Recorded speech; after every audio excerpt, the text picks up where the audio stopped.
Chapter 1. Spark Beneath the Stars. In the small town of Hope, Nebraska, lived a young man named Jack Carter. He was 27 years old, with kind eyes and a tired smile. Jack worked at the local gas station, pumping gas and fixing tires. He lived alone in a small apartment above the station. His life was simple, maybe even boring, but deep inside, Jack knew he was meant for more. Jack's father had left when he was just a child, and his mother had passed away from cancer when he was 19. Since then, Jack had been on his own, struggling to make ends meet. He had dreams once, big dreams. As a boy, he had wanted to become a mechanical engineer and design cars. But life had a way of pushing dreams aside when bills needed to be paid. He gave up on college after only one semester when he couldn't afford tuition. Every night after work, Jack would sit on the roof of the gas station and look at the stars. He thought about his life, about what could have been. He often wondered if it was too late to change. "I'm too old to start over," he told himself, "and who would believe in me anyway?" The nights were long, and the loneliness sometimes felt overwhelming. He would sometimes write in a small notebook, ideas for inventions or car parts, but he never showed them to anyone. But something inside him refused to give up completely. One night, while scrolling through his phone, Jack saw a video of a man who went back to college at age 40 and became a software engineer. The video ended with a quote, "It doesn't matter how slowly you go, as long as you do not stop." That quote stayed with Jack. He wrote it on a piece of paper and taped it to his bathroom mirror. The next morning, he walked to the library and asked the librarian how to apply to a community college. She smiled and handed him a brochure. "It's never too late," she said. That small step was the beginning of a very long road. That night, Jack sat at his kitchen table with the brochure. He read every word slowly, afraid of misunderstanding something. He filled out the application by hand, double-checking every box. He mailed it the next morning before he could change his mind. He didn't tell anyone about his decision, not his coworkers, not his landlord, not even his childhood friend Sarah, who occasionally called from Chicago. It felt like a fragile dream, and he didn't want to risk anyone breaking it before it began. Chapter 2. The Classroom and the Climb. Enrolling at Lincoln Community College was both exciting and terrifying. He hadn't been in a classroom in almost 10 years.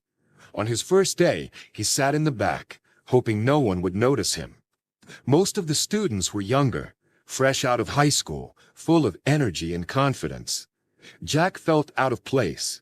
He struggled to understand the lessons at first, especially math. He would come home exhausted from work and then stay up late studying. There were nights he wanted to quit. One time, after failing a test, he slammed his textbook shut and almost dropped out. He stared at the ceiling that night, thinking, maybe I was just fooling myself. But then he remembered the quote on his mirror. "It doesn't matter how slowly you go." He asked for help. He joined a study group. He met Lisa, a single mom who was also returning to school. They became friends and supported each other. Slowly, things got better. Jack passed his first semester, then the second. Lisa became an important part of Jack's journey. She had 2 part-time jobs and a 6-year-old son named Evan. Despite her hectic life, she always had a smile and encouraging words. Jack found inspiration in her strength. They would meet in the library between classes, helping each other with homework and life. Each step was hard, but each success gave him more confidence. he started to believe that maybe, just maybe, he could change his life. He remembered how his mother used to encourage him when he was a child. He imagined her voice saying, "I'm proud of you, Jack." One professor, Dr. Henson, noticed Jack's determination and took him aside after class one day. "You've got potential," he said. "I see how hard you work. Don't give up." That comment meant the world to Jack. He carried it with him through sleepless nights and long shifts at the gas station. He wasn't just a gas station worker anymore. He was a student, a fighter, a dreamer. Chapter 3: Weathering the Storm. Life wasn't easy just because Jack was in school. He still worked at the gas station to pay rent and bills. Sometimes he had to choose between paying rent or buying textbooks. He sold his old car and rode a bike to save money. It wasn't glamorous, but it got him to class. One winter, a snowstorm knocked out the power in his apartment. He wrapped himself in blankets and studied by candlelight. His fingers were cold, but he refused to let that stop him. When things got tough, he thought about his mother, about how she had worked 2 jobs to raise him. "She never gave up," he said to himself, "so neither will I." Lisa dropped out one semester because her son was sick. Jack helped her catch up when she returned. That reminded him how important support could be. He started tutoring other students who were struggling. Teaching helped him understand the material better too. Some weeks were unbearable. He worked night shifts at the station and went to class in the morning. He often slept in the library during lunch breaks. He was constantly tired, but every test he passed was a small victory. One month, he got a call from his landlord. Rent was late. Jack had to borrow money from Lisa and promised to pay her back. He did 2 months later, after working extra hours. Their friendship grew stronger through hardship. The days were long and the nights were longer, but Jack kept going. His grades improved. He won a small scholarship for academic improvement. For the first time in years, he felt proud of himself. He even allowed himself to dream again. Jack started writing in his notebook again. Not just ideas, but goals, plans, designs. Maybe one day, he wrote, "I'll build something that matters." Chapter 4: The Turning Point. During his second year, Jack applied for a summer internship at a small engineering firm in Omaha. He was nervous. He wore an old suit and practiced his interview answers in front of a mirror. He even watched YouTube videos about how to shake hands properly. To his surprise, he got the internship. At the firm, Jack met people who were doing the work he had always dreamed about. He asked questions, took notes, and stayed late. He made mistakes, but he learned quickly. His boss, Mr. Andrews, noticed his dedication.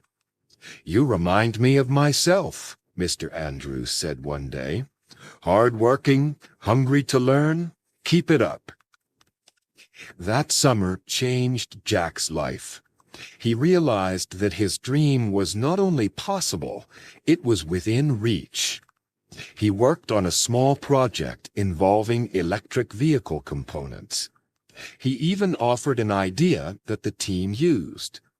It was a small part, but it made Jack feel like he belonged. When he returned to college, he had more motivation than ever. He took extra classes, joined the engineering club, and helped organize a student workshop. His confidence was growing. Lisa noticed the change. "You're not the same Jack I met 2 years ago," she said. "You walk like someone who knows where he's going." Jack laughed. "Maybe for the first time, I do." Chapter 5. The Summit. Jack graduated at age 30. When he walked across the stage to receive his diploma, he looked into the crowd and saw Lisa and her son cheering for him. He smiled, tears in his eyes. He had done it. He had climbed a mountain few thought he could. After graduation, Mr. Andrews offered him a full-time job. Jack moved to a new city, rented a small apartment, and began working as a junior engineer. It wasn't easy, but he loved every minute of it. He often thought about the nights he had spent studying on the roof of the gas station. The boy who thought he wasn't good enough had become a man who never gave up. His work was challenging. Some days he still doubted himself, but now he had proof that he could survive hard times. He kept a framed photo of his mother on his desk and the same quote on his wall. "It doesn't matter how slowly you go, as long as you do not stop." He stayed in touch with Lisa. She graduated a year later and got a job at a local tech company. They met every few months for coffee, sharing stories and laughing about how far they'd come. Chapter 6. The Legacy of the Journey. Years passed. Jack became a senior engineer and then a team leader. He never forgot where he came from. He remembered every cold night, every failed test, and every moment he thought about quitting. He returned to Lincoln Community College to speak to students. He told them his story. He talked about failure, hard work, and the power of perseverance. You don't have to be the smartest. You just have to keep going, one step at a time. He also created a scholarship fund for students who worked part-time jobs while studying. He named it after his mother, the Ellen Carter Perseverance Award. He even renovated the old gas station where he used to work, turning it into a youth center and tech lab for teenagers interested in engineering. He volunteered there on weekends, mentoring young people who reminded him of himself. On quiet nights, Jack would still look at the stars, just like he used to. But now he smiled not because of what could have been, but because of what he had become. His journey had been long, full of setbacks and sacrifices. But through it all, Jack had learned the most important lesson of all. Perseverance changes everything. Thanks for watching. Take action today, not tomorrow. Press subscribe. And let's keep learning together. You're doing great. See you in the next one. Stay strong.